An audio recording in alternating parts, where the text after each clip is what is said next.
Hey YouTube, it's Queen Pam Elon QP here, and I have a quick tip. If you're a planner and you have like a physical sticker that you have bought, and you also have a cutter, an electronic cutter, and you bought a kit or an SVG file, and I bought this off of um, Etsy, and I wanted to make my colors match to the sticker. So what I've done is I've gone to a place called Swatch Tool, and if that name isn't correct, the actual link will be in the description box below. And I printed it out with the printer that I use because all printers don't, the monitor doesn't match necessarily what comes out of the printer. So I printed the Swatch Tool out, and I have put holes in it with my crocodile long reach so that I can lay the colors over the sticker to find a match. And let me show you what I'm talking about. So that is the one that I decided was the closest match.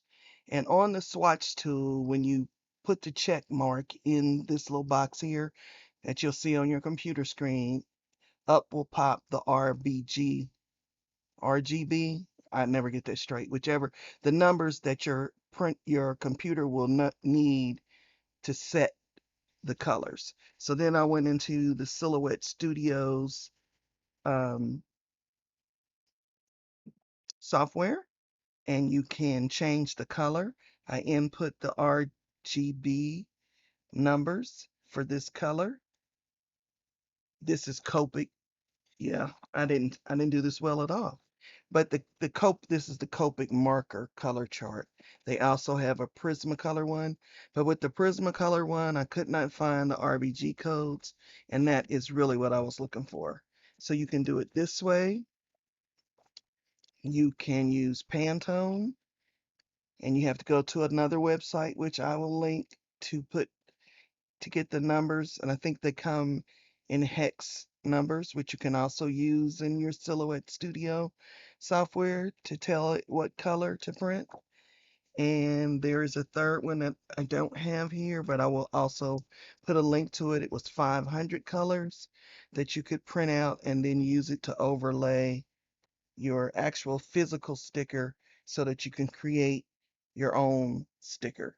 So I did print those out and ran it through the Silhouette, and now this is in sticker paper because I don't test on sticker paper. So now I have a box that will go with my sticker. So as always, I leave you in the hands of the creator. If you have any questions, please put them down to in the comments. I would be really glad if you would subscribe, and if you share this technique, if you would give me credit. So have a great day.